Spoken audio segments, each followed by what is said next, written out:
നമസ്കാരം, നാട്ടുരാജ്യ ന്യൂസിലേക്ക് സ്വാഗതം. ഇന്നത്തെ തൊടുപുഴ വാർത്തകൾ. കൊടുങ്കാറ്റും മഴയും തൊടുപുഴ പ്രദേശങ്ങളിൽ കനത്ത വിനാശം. മുതലക്കൊടുത്ത ഒരു വീടിൻ്റെ ഭിത്തി പൂർണ്ണമായും ഇടിഞ്ഞു. മുനിസിപ്പാലിറ്റി 18-ാം വാർഡ് കുമ്മങ്കല്ലിൽ വലിയ ചുരം എന്ന പ്രദേശത്ത് പെരുന്നിലത്ത് നിജാസിൻ്റെ വീട് വലിയ മരം കടപുഴുകി വീണ് വീട് നിശേഷം നശിച്ചു. വീടിനകത്തുണ്ടായിരുന്ന 4 പിഞ്ചുമക്കൾ ഓടി രക്ഷപ്പെട്ടു. വെല്ലുമ്മയ്ക്ക് നിസ്സാരമായ പരിക്കുകളോടെ അത്ഭുതകരമായി രക്ഷപ്പെട്ടു എന്ന് പറയാം. 18-ാം വാർഡ് മുനിസിപ്പാലിറ്റി 18-ാം വാർഡിലെ ഇന്നലെ വൈകുന്നേരം അല്ലായിരുന്നു കാറ്റ്. ഇന്നലെ വൈകുന്നേരം ഉണ്ടായ രാത്രി വലിയ കൊടുങ്കാറ്റിൽ നല്ല മഴയായിരുന്നു. ആ മഴയത്തുണ്ടായ സംഭവമാണ്. ആ വീട്ടിലുള്ളവർക്കൊക്കെ എന്താ കോൺസറാ പറ്റിയത്? വീട്ടിൽ ഉള്ളവർക്ക് ഒരു തള്ളുണ്ട്. അവർക്ക് പ്രായമായ സ്ത്രീയാണ്, അവരുടെ കണ്ണ് കാഴ്ചയില്ലാത്തവരാണ്. അവർ പ്രാർത്ഥിച്ചുകൊണ്ടിരിക്കുമ്പോഴാണ് ഈ സംഭവം ഉണ്ടാകുന്നത്. പിന്നെ 3 കുഞ്ഞു കുട്ടികളുണ്ട്. ഭർത്താവ് ഇവിടെ ഇല്ലായിരുന്നു. അവർ ഏതായാലും പെട്ടെന്ന് ഓടി രക്ഷപ്പെട്ടു. അവർ കൊച്ചു മക്കളെ എടുത്തുകൊണ്ട് ഓടി. ഒരു കുട്ടിയുടെ മേത്ത് ഓടി ചാടാതിരിക്കാൻ വേണ്ടി മൂത്ത കുട്ടി അവർക്ക് കവചമായി മോളി നിന്നു കൊടുത്തു. വീട്ടിലുള്ളവരെ ആശുപത്രിയിൽ എത്തിച്ച ശേഷം അടുത്തുള്ള സ്വന്തക്കാരുടെ വീട്ടിൽ ആക്കിയിരിക്കുകയാണ്.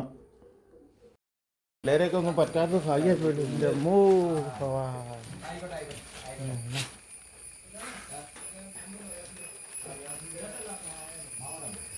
എന്തായാലും ജീവൻ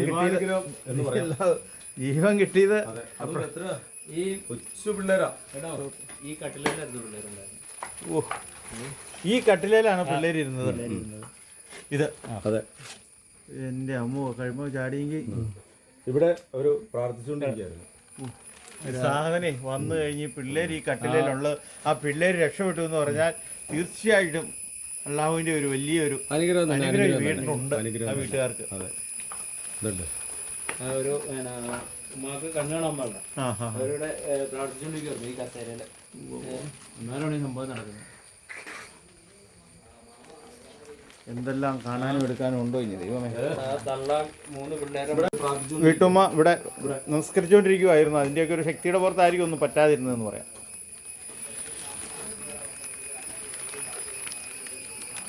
അത് ഏറ്റവും വലിയ ഒരു അത്ഭുതം എന്താണെന്നറിയോ? ഏറ്റവും ഇളയ മൂത്ത കുട്ടി കവചമായി ഇങ്ങനെ ആ കട്ടിലേല്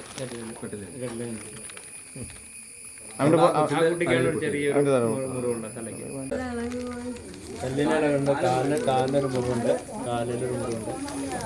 സാരമില്ല, ഇത്രയൊക്കെയല്ലോ പറ്റുമല്ലോ. അള്ളാഹ് കൂടെ ഉണ്ടായിരുന്നു. പ്രാർത്ഥിച്ച് നമസ്കരിച്ചുകൊണ്ടിരിക്കുന്ന ആയതുകൊണ്ടായിരുന്നു ഇത്രയൊക്കെ. എല്ലാം പോയാ മോള് പേടിച്ചു പോയോ? ഭയങ്കരമായിട്ട് പേടിച്ചു പോയോ? ഇവളാണ് പൊത്തിപ്പിടിച്ചത്. ഇവളാണ് പൊത്തിപ്പിടിച്ചത്.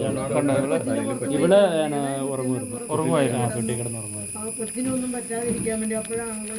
വീട്ടിലുണ്ടായിരുന്നോ?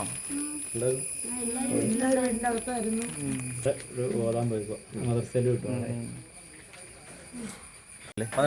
18-ാം വാർഡിൽ നമ്മുടെ കൗൺസിലറും കൂടെയാണ്. എന്തൊക്കെയാണ് ഇന്നലെ ഈ പ്രദേശങ്ങൾ കാറ്റ് വിനാശം വരിച്ചിരിക്കുന്നത്? ഇന്നലെ വൈകുന്നേരം ശരിക്കും പറയുകയാണ് എല്ലാവരും ഒരു ഭയവിഹ്വലരായി പോകുന്ന ഒരു അന്തരീക്ഷമായിരുന്നു നമ്മുടെ ഈ 18-ാം വാർഡിൻ്റെ സൈഡ്. 19-ാം വാർഡിൻ്റെ സൈഡിലുള്ള ഏതാണ്ട് 9ഓളം പോസ്റ്റുകൾ അപ്പുറം ഒരു പുളിമരം നിന്നത് അത് കൊടുങ്കാറ്റിൽ കൊടപുഴി വീണ് അവിടെ കംപ്ലീറ്റ് സംഭവിച്ചു. 18-ാം വാർഡിലെ 2 വീട്ടിലാണ്. അതിൽ ഇപ്പോൾ നമ്മൾ ഇവിടെ ദൃശ്യം കാണുന്ന ഈ വീട്ടിൽ കൊച്ചു കുട്ടികളാണ് 3 പേര്. അന്ധയായ ഒരു കാർന്നോത്തിയുണ്ട്.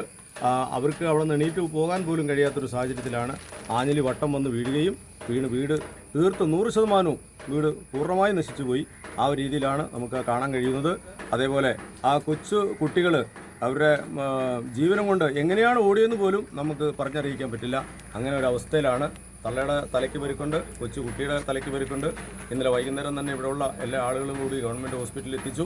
അവിടെ വേണ്ടുന്ന പരിചരണമെല്ലാം കൊടുത്തതിന് ശേഷം അവരെ ഇപ്പം അനിയൻ്റെ വീട്ടിൽ കൊണ്ടാക്കിയിരിക്കുകയാണ്.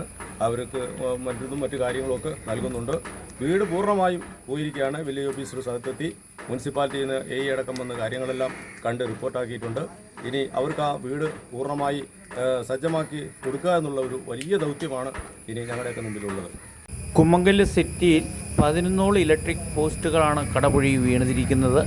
ഇലക്ട്രിസിറ്റി ജീവനക്കാർ ജീവമരണ പോരാട്ടത്തിലാണ് കറണ്ട് വീണ്ടെടുക്കാൻ വേണ്ടി. ഈ റൂട്ട് വാഹനങ്ങളെല്ലാം കടന്നു പോകാൻ പറ്റാത്ത രീതിയിലാണ് ഇലക്ട്രിക് പോസ്റ്റുകളും മരങ്ങളെല്ലാം വീണ് കിടക്കുന്നത്.